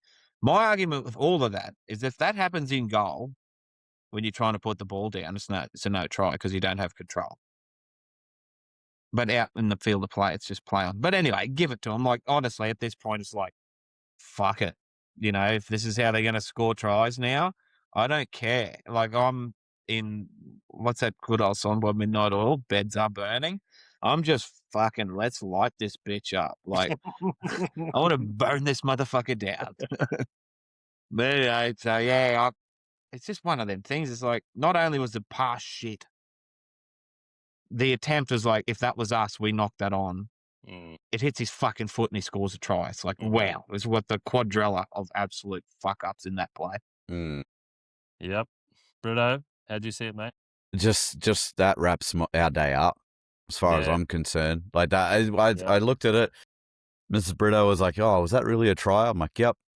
I'm not even like, I don't even need the bunker to tell me that that's a try. Anymore. Like that was he did knock it on, but he did change his gait, as they said on the commentary. Kicked it, grabbed it. He knew it as well because he put his hand up there. Oh, did everyone see that? And then strolled over for a try. So and then I was laughing before about we're not even in the 60th, and it doesn't get any fucking better when we hit the 60 minutes. No. I forgot No, it about that doesn't. one. So let's rip that Band-Aid off too, shall we? Do it. 60th minute, try to Dragons number 2, Sedu 2. Yay. Failed bomb defusal by Reece Walsh results in Dragons getting the ball back and 2 going over in the corner. I'm not even like describing the try properly now. Just like he gets the ball, he's in the corner. Fucking move on. Kick from the sideline is not converted. 8-30. And then a cheeky stat pops up. 4th game in a row that we have conceded 30 points. Damn. Yep. But if you're a Bulldogs fan, the game before that, we put 30 on the Bulldogs. So, you know, I'll always look for a silver lining. Fuck the Bulldogs. Anyway, she's 8-30. Lads, 60th minute. Ringer, talk to me. How'd you see the try? Once again, numbers around the ball. So this wasn't actually our mistake, right? It was a tap back from Satu. They called it backwards out there. Where was a Broncos jersey in this picture? Like I said it to Britto, I think in the chat. It's like, it's fifth tackle. Where's Josiah at least being back there with Reese to give him some coverage, so, like what everyone else does, stand in front of him so he can take the ball without so much pressure. And then the ball hits the deck for what seems like 28 minutes, and there's not a fucking Broncos jersey in the frame. And it's like, it's hustle, it's want, it's enthusiasm, all the things that were lacking. And once again, this is 2 tries. Like, if we don't concede one of them, we could fucking walk away with this game. So, anyway, very, very sad little boy at this stage. I'm sure we are. Hey, Britto. Yeah. Britto, how you seeing it, mate? How did you see Mr. Two's try? I was thinking about all the comments that we were going to get. To be honest, I mean, you guys read them as well, but I get the notification in real time, and like 13 plus to the Dragons at home, after a bye. After a bye, are we fucking kidding ourselves here? And I'm pretty sure this was the moment that Madge made his appearance on the sideline. Yeah. Yeah, and some weird shit started happening with the interchanges at this point. I'm pretty sure Gamat Shibasaki got hooked. Okay. Because Piakura comes off. Oz was, yes. Yeah. Piakura comes off for Corey Pakes to come back on because they had a bit of issue there. He had his HIA, but then Ezra also did a bit of mismatch with his. That would have stuffed their interchanges around for sure. Carrigan goes off again and Va'a comes on, but Carrigan's got the injury. And then the final interchange number 8, Brendan Piakura goes back on in the 72nd minute for Gamat Shibasaki. And so, yeah, I don't think that was voluntary. From there, but 8-30? Are you fucking kidding me? Like, not like this, please. Like, I'm just like, give us some points at the end here to make it look like we actually put up a fight, please. Oh, please.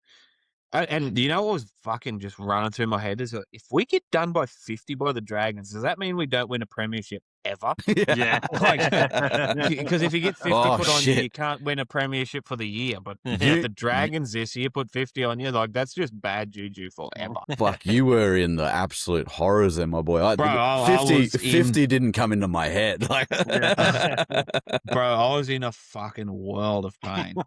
Like, it was typical Sunday, see? Like, had the Sunday scaries. I'm sure you know. Like, me and the Alpha went out all morning, fucking picking up fences at cattle knock over and carrying on and trying to fix a fucking loader tire that went flat. And anyway, we've had some success. We get home, lovely roast, Sunday roast for lunch. Beef, gravy, all the sides, fucking, sit down thinking, I'm going to open myself a can here, watch the Broncos pump these losers, and this fucking happens? Like, no, this is not my Sunday fucking timeline. Yeah. Yeah, ruined a lot of days. A lot of days the game did. Anyway, we're not finished, Thoroughbreds. We need to keep going. It gets better. It does get a little bit easier to read, easier to listen to. Broncos get to an attacking kick after Shiba breaks the line and runs 30 meters. That was that little just out of nowhere. Shiba just busts the line and puts us into an attacking opportunity, which is nice. That attacking kick results in the Dragons grounding the ball in goal for a Dragons dropout. That dropout set ends with a grubber by Renault that's grounded in goal for the Dragons for another dropout. And then that dropout goes fucking 75 fucking meters, man. So, I was thinking about you, bro. My words when Payne made the break, go you big cunt. And then they do that. The Gutho does that, and it's Va'a back there, and he wants nothing of this. Like, sort of. Anyway, no choice. It's running back. He's the only one who's got to go. And I'm just like, out loud, I was like, take your time, son. It's okay. Yeah. Take Yeah. your You can time. Just only make this so much worse. yeah. You're not gonna just grab it when you want to. Like take it dead. Just take it dead if you have to. Just tow it backwards. Rightio, some good news. 68th minute, try to Josiah Karapani. After a wave of possession and time in the Dragons' end, Broncos spread it left and Reece Walsh passes to Karapani, who goes over in the corner and then runs towards the sticks to improve kicking position. Kick converted. It's 14-30. 12 minutes to go. Britto, how'd you see Josiah's try, mate? Fucking piss missile from Reece. My lord. I want to know how much practice they do catching those balls because that's not easy. He rips that ball hard out to them lads on the edge. And they do well. They do catch them 8, 7 times out of 10 sort of thing. But, it was a great little piece of play. I think this was when Madge had come down and grabbed them all by the ear collectively as one and said, fucking your job's on the line here. Great little spirit. 10 minutes to go. What are we?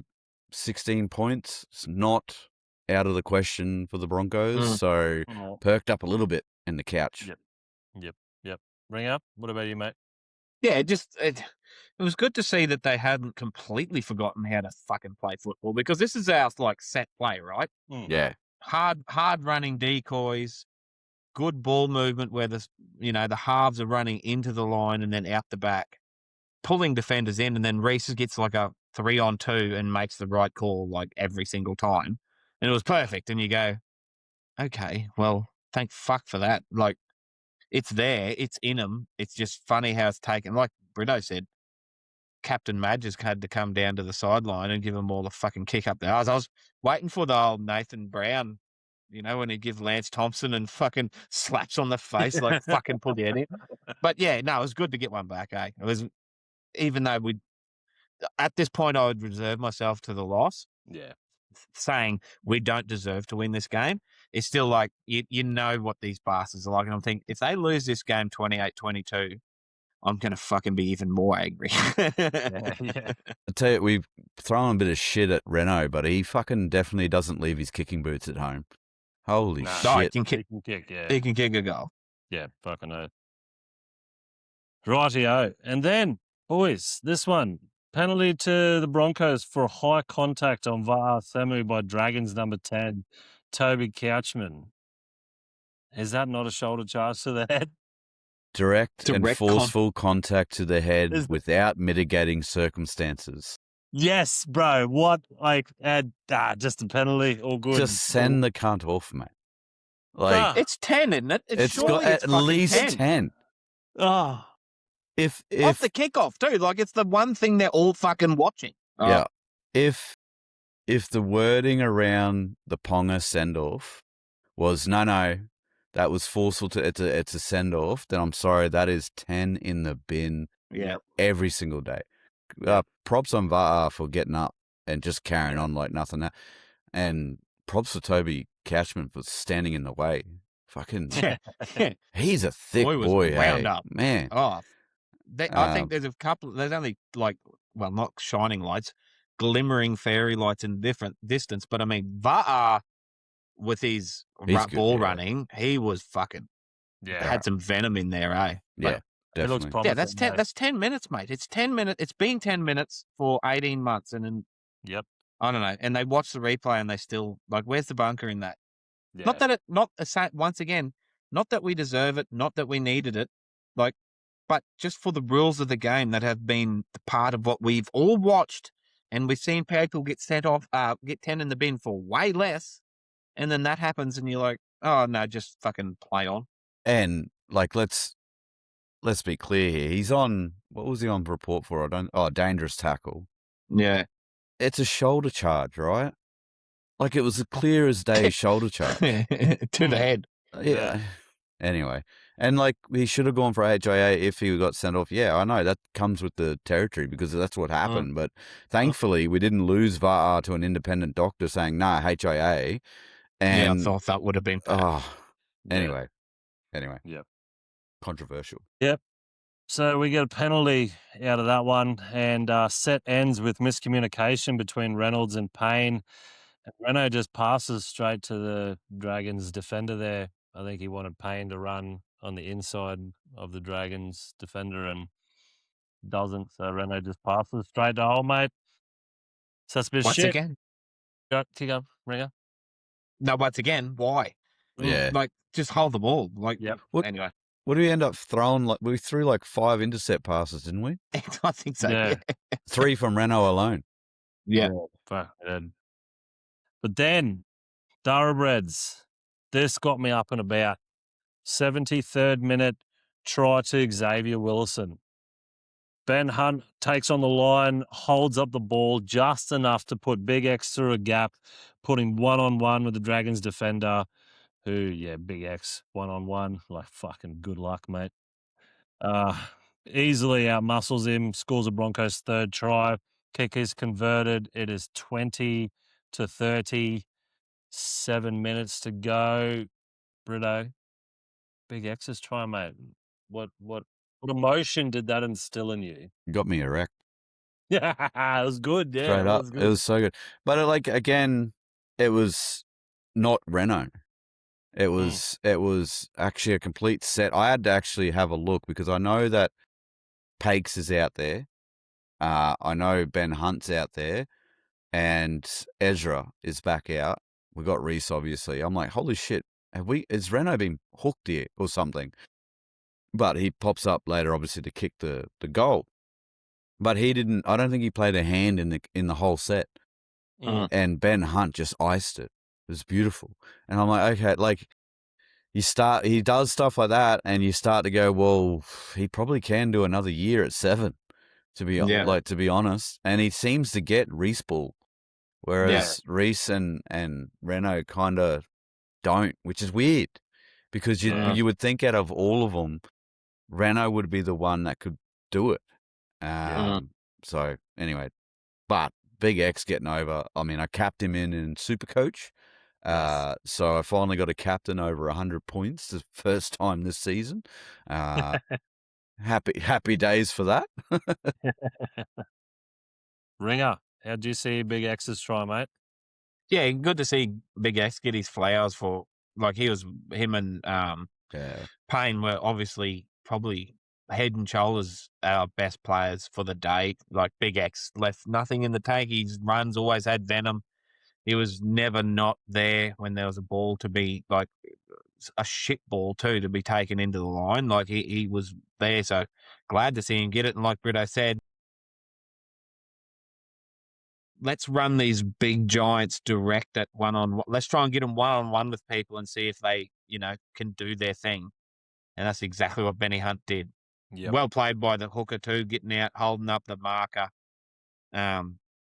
Benny Hunt running to the line, drawing, passing to X one-on-one. Like, it doesn't seem that fucking hard, Thoroughbreds, when you've got players like Payne and X that we shouldn't be able to get these players like this. And it was easy. Like, it was fucking dozed over. No one was stopping him. And it's like, oh, it's good to see that being done in the 72nd minute or whenever it was. So anyway, it was positive. I like seeing X do well because I think he's been one of our shining lights all year. Yep. Agreed. Right, our Thoroughbreds, only a couple more to go. Then we see a Broncos captain's challenge on an illegal contact on Katoni Stags. Replay shows Dragons number 5, Matt Fiernay, going for the ball and not overly impeding Katoni, so challenge is unsuccessful. I think that was just like a Hail Mary sort of throw, that one, that captain's challenge. Fucking pissed me off because that was one thing that we were perfect in all year, and then we've ruined it trying to just do another. We were 6 from 6 in captain's challenges for the season, and now we are 1 down. Oh, and like that was like a let's throw some shit at the wall and see if it sticks. Yeah, exactly. Type stuff. So anyway. Yep. And then after that, the Dragons captain's challenge for a penalty to the Broncos for Big X being tackled without the ball. And this is with 40 seconds left. So this is 100% a Hail Mary. This is, we've got the challenge, just fucking use it sort of thing. Replay shows Dragons player tackling Big X before he gets the ball, so challenge is unsuccessful. Then, 16 seconds to go in the 79th minute. Try to Jesse Arthurs. Broncos spread it right, and Reese does his signature cutout pass to put Jesse over in the corner. Kick from the sideline is converted. It is 26 to 30. 16 seconds left. You can't tell me you didn't believe. You know. I was more thinking, fuck, you'd be furious as a Dragons supporter right. if fucking you lose this game. Like, There's going to have you to be some deserve welfare it. checks. Oh, yeah, no. It's probably for the good of the country. I think it ended the way it's supposed to have ended. Exactly. You know what I mean? The timeline wasn't altered too much. Yeah. Last play of the game, Ben Hunt kicks the ball from behind the line for Josiah Karapani to jump on. Miss kicks and ends up kicking straight to Dragons number 20, Tyrell Sloan, who proceeds to just run out the clock. Full time, Dragons win 26 to 30. Got some notes here, full-time notes. Great finish by the Broncos, scoring 3 times in the last 12 minutes, but too little, too late. Broncos nearly at full strength, only missing Jordan Ricky, and still gave the winless Dragons their first W of 2026. That sounds gross. Yeah, that's the rough one, the strength of our team. Dragons deserve the win. Broncos deserve the L, just by the performances that they both put on. Once again, the Broncos shitting the bed in the first half, making it too much of a mountain to climb for them in the second half. Disappointing to lose a game that we needed to win for not only points and the for and against, but also for the confidence boost the lads needed. But instead, we're staring down 4 straight losses. Boys, there is work to do. Let's be real here. Bring on the Titans. Yeah. You know, like, fuck. Maybe. I don't know. You know, which is bullshit, the fact that we're even here. You know, we said this about the Manly game. Yeah. Oh, well, you know, we're umming and ahhing. If we're going to beat Manly, we should just be pumping them. And then they turn around and pump us. So anyway, lads, thoughts on the entirety of the game. Ringer, mate, how'd you see it? We thoroughly got exactly what we fucking deserved for what we threw up today. I think that's a thing that we can all take out of it. And if we played like that against the Titans, and, you know, we know what the Titans are like, but I mean, if they get confident and start scoring tries, they would put 80 on us. Yep.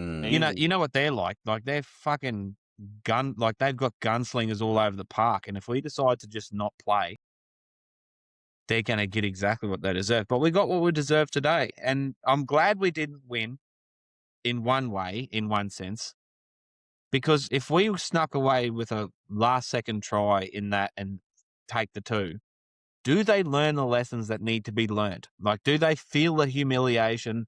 Is Madge able to actually sit them down like he would have in that? Well, I'm hoping he does, in that change room, and go, I don't give a fuck who you think you are.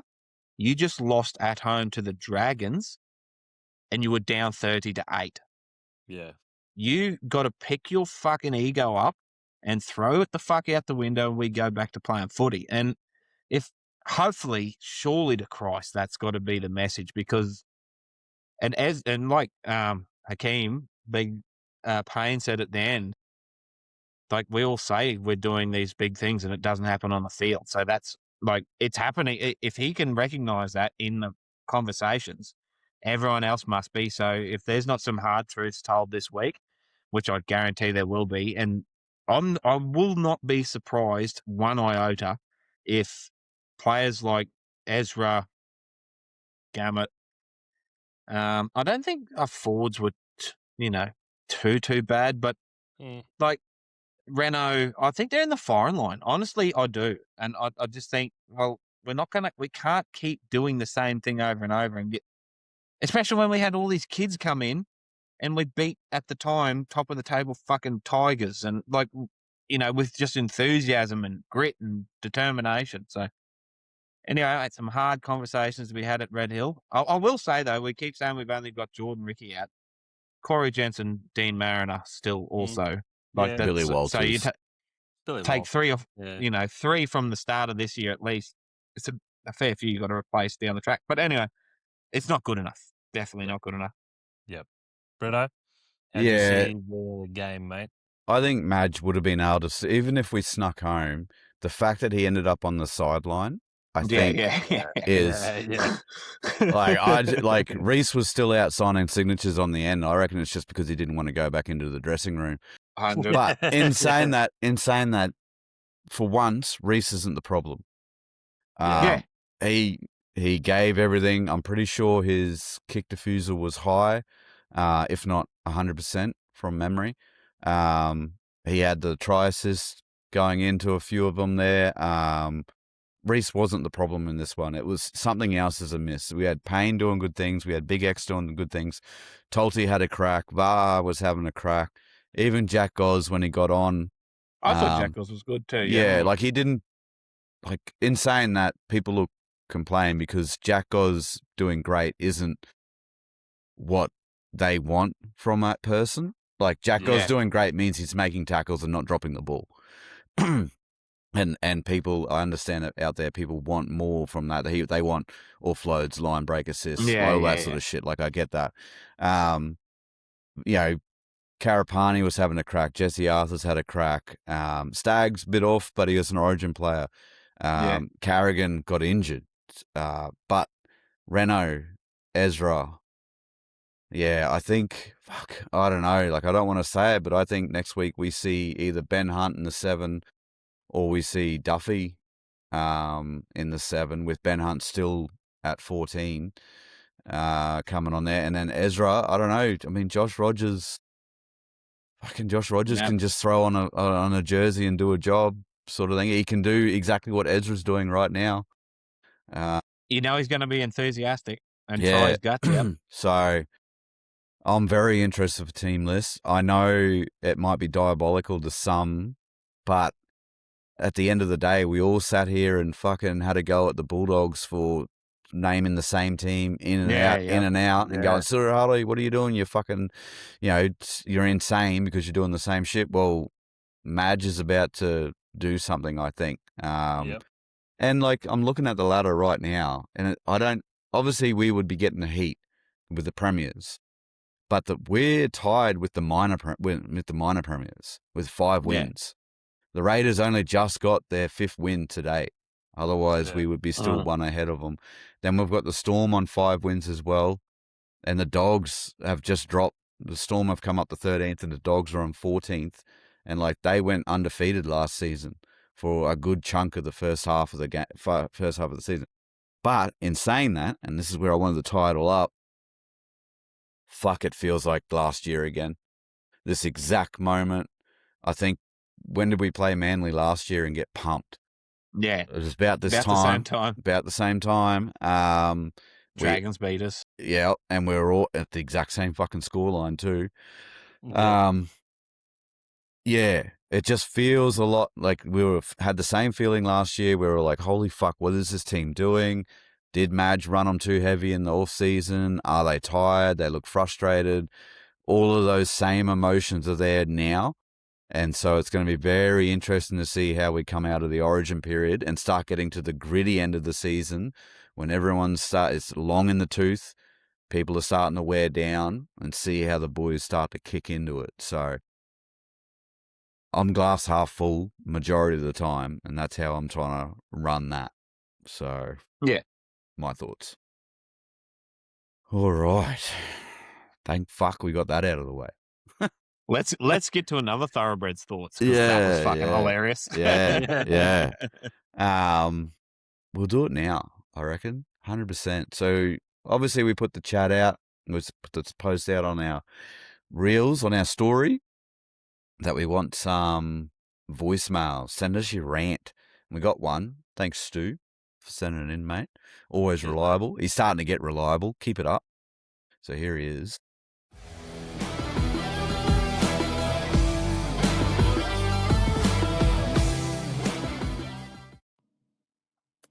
I fucking knew that would happen. Nothing surer than the Dragons breaking their drought this season against the stuttering Broncos who have no go forward, no intensity in defence, and just out there still living on the high of 2025. And guess what? I think that's what I'm going to do. Whenever the Broncos are supposed to play, I'm just going to watch that 2025 grand final again because 2026 is diabolical. Fuck that noise. Over and out. Yeah. It sounds like you weren't the only one that had a bird in your ear, Ringer. Yeah. Yeah, and the smart money, like honestly, $7 something the Dragons were. We should all just fucking load it up. That way, at the moment, we might be still sad, but at least we'd be fucking rich. Yeah. Like, but yeah, you can't help but agree with Stu, and we move on, mate. Hopefully, we don't have to.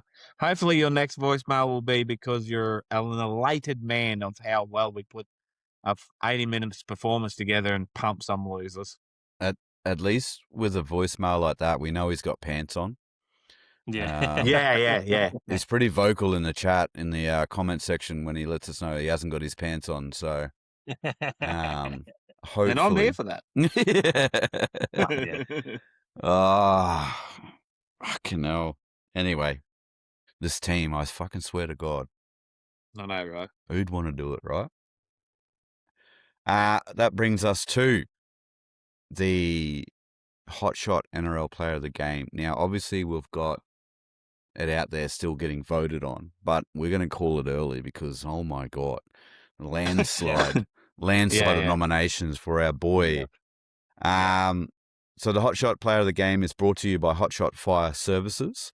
When it comes to protecting your business, you want a team that responds fast and gets the job done right, and that's exactly what you get with Hotshot Fire Services.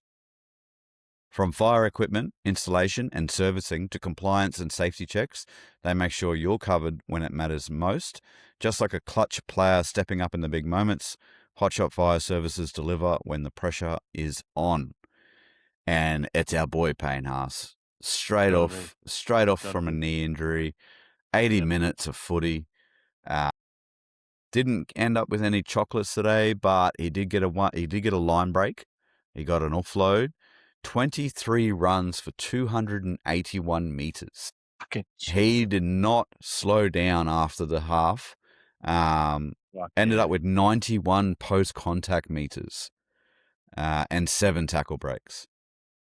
33 tackles, 1 miss, 1 ineffective, and he had 1 error, and that was that drop ball. Yeah. So, yeah. And that'll be the last one he does for the second half of the season. Bro. Yeah. Unfortunately, because he could have saved it for when he was in a fucking Blues jersey. Yeah. But anyway, well done, Payne, mate. I'm calling it early. Pretty sure we'll see your image on a graphic on Wednesday. Yes. We'll just do a couple. Not as if they haven't got people to follow. That's for true. Yeah, that's it. We were missing our go forward, and we got our go forward, and then we missed our fucking organisation. Yep. Tackles. Let's see if I can do this off the dome real quick using the NRL app. I think Corey Pakes might have got the tackle. Okay. He was up there. Corey ended up with 37. Xavier Willison with 43 tackles. Beautiful. Well done, mate. Most run meters was obviously Payne. Line breaks there. We had a few. Ended up with a couple. We had Josiah, Staggs, Shibasaki, Arthurs, Payne, and Willison all got a line break. Couple of meat pies coming off the back of that, which is good. Most points went to Renault. Just sharpshooter with the boot. Ended up with 10 points. Post-contact meters was Payne. Fucking nearly cracked a ton just in that. So good stuff there. And then most runs was Josiah Karapani. Offloads went to Reece Walsh and Jack Goz, tied on 2 offloads. Shit. Yeah. And then tackle breaks. I mean, it doesn't take any wonder, but big Payne doing good things there. Before we get to the Gronk, is there anything Anyone else that we want to shout out there? We haven't got the stats in front of us, Thoroughbreds, because they're all still getting updated in the background and whatnot, and ran out of time. But I mean, there were some big efforts by a few people there. But chuck in the comments, what do you think's going to happen this week based off the performance? And are there any Broncos out there that you think did well, other than the ones that we've mentioned? Did we miss anything? I mean, if we have a look at it, Jack Goss, 48 minutes. He actually did 11 runs for 98 meters, 34 post contact. So it's actually not bad numbers for Jack. Very good. He made 27, missed 1, ineffective 2 in 48 minutes. Good. That's pretty good. Yeah. And a clean sheet of errors too. Yeah. And like VAR, 8 runs, 93 meters, 32 post contact. In 15 minutes. In 15 minutes. Good go for it. He only had 6 tackles, but he didn't miss any. Yeah. Yeah. So Preston's 3 runs, like, why did he only play 19 minutes?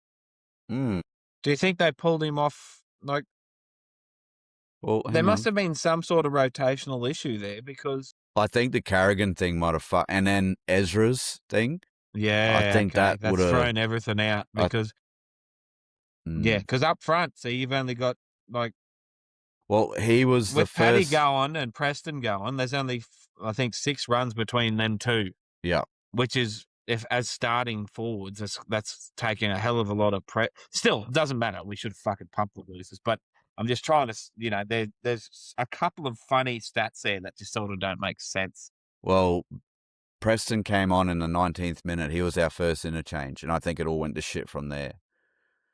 But I mean, in saying that, he only got 3 runs in 19 minutes. Yeah. We didn't have the ball either. Okay. Let's just be honest here. We didn't have the fucking ball 19 minutes in. So we really can't hold that against him. But I mean, this is what I mean about our organisational tactics. Brendan Piakura played a fair bit of the game and had 9 runs. Yeah, he's meant to be one of our most devastating ball runners. Let's get the lads ball. Yeah. Anyhow. How many runs did Reece end up with? Reece had 16. 16, yeah. Yeah. Anyway. Anything that you can see, Langers, there, or you're all good, mate? Yeah, she's fucking... There's that one shining beacon of light, and just a fucking pile of shit, eh? Fair, boy. Fair. All right, we'll get into the Gronk here. I will be raw dogging this one as well. I couldn't bear to listen to him, although the Cows did lose. So this should be pretty interesting. I wonder how hard he's going to go on us. If it wants to play.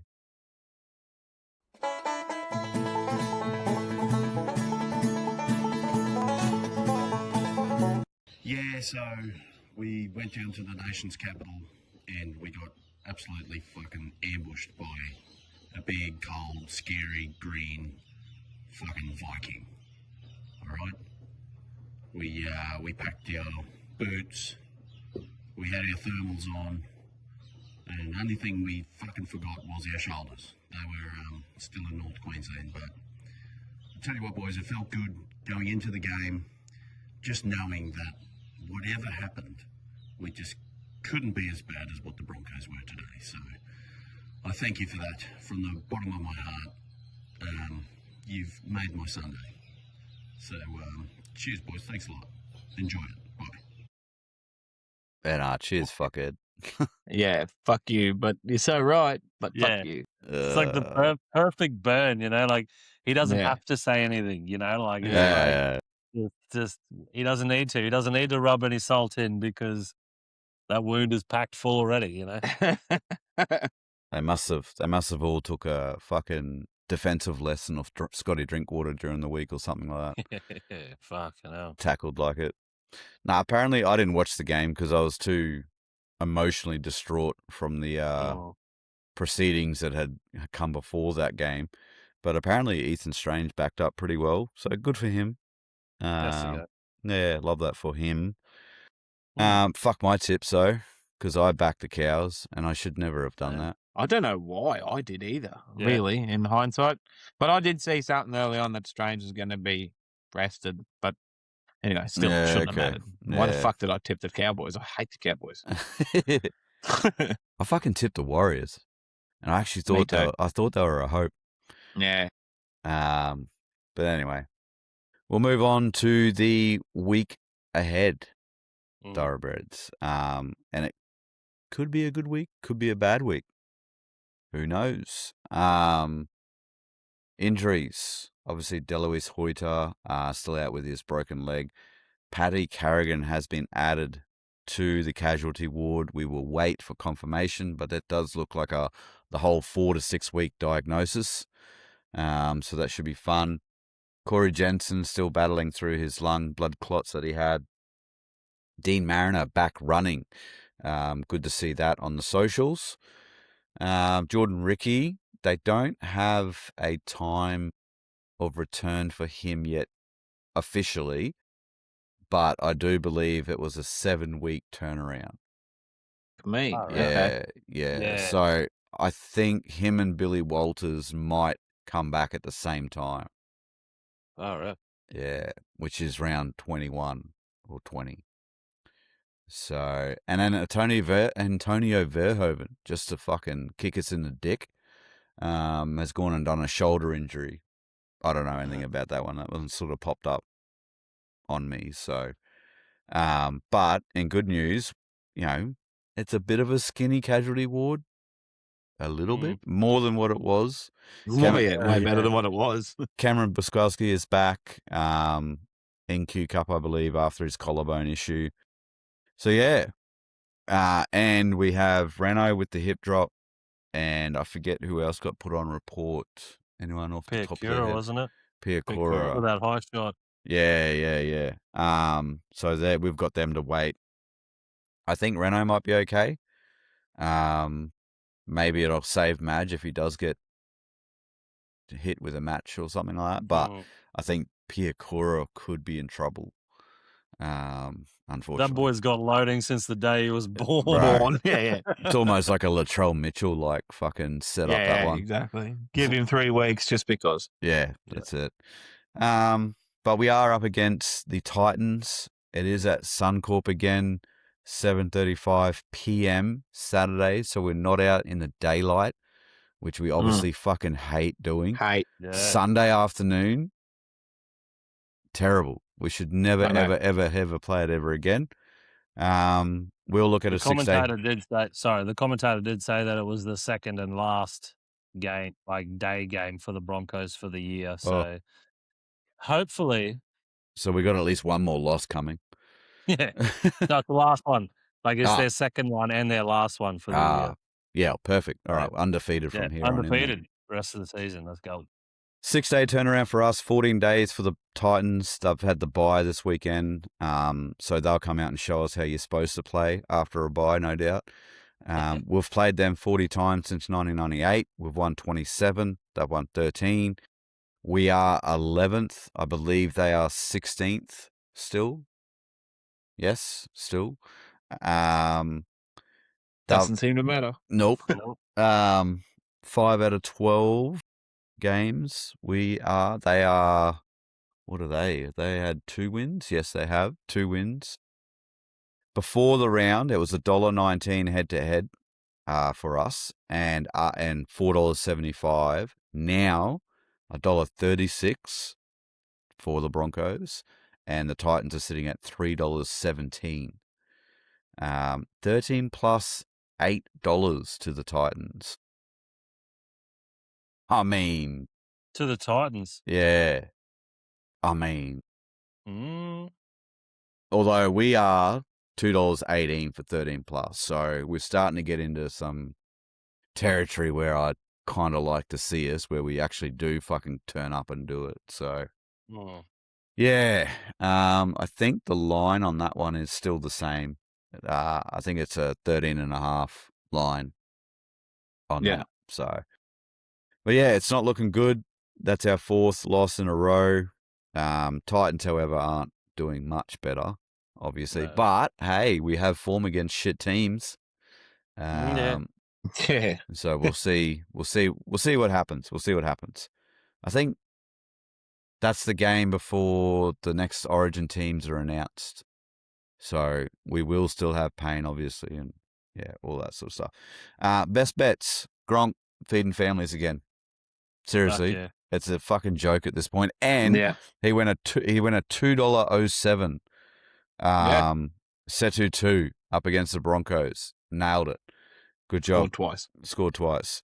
I went a Dylan Brown. I thought up against the Eels, he would have had a bit of emotion, get over, but he doesn't seem to want to cross as much.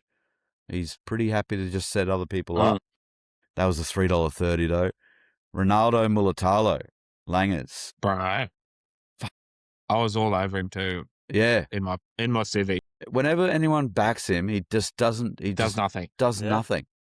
I should have known because I bought him into my Supercoach team. So that's just like the death now. Fucking stitched Langers up there. And then Ringer, you had an Ezra Mam at $2.25. Bit like that. Road to a Millie didn't do any better. 31.25%, 5 out of 16 legs. We'll get it one day, and you'll hear about it, trust me. Well, yeah, you will. Oh, yeah. You mightn't hear from us again after we tell you about it, but you will hear about it. Put it all on black number 9. Come in, spinner.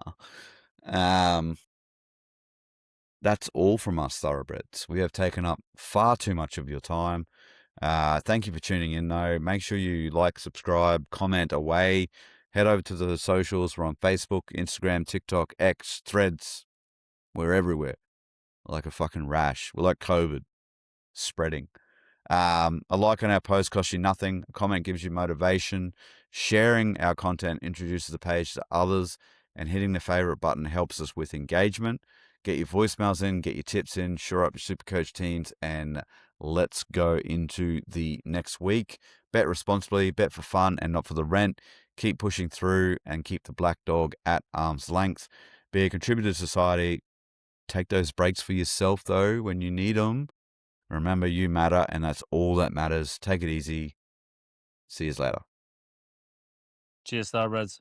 Good on you, Thoroughbreds. Thank you.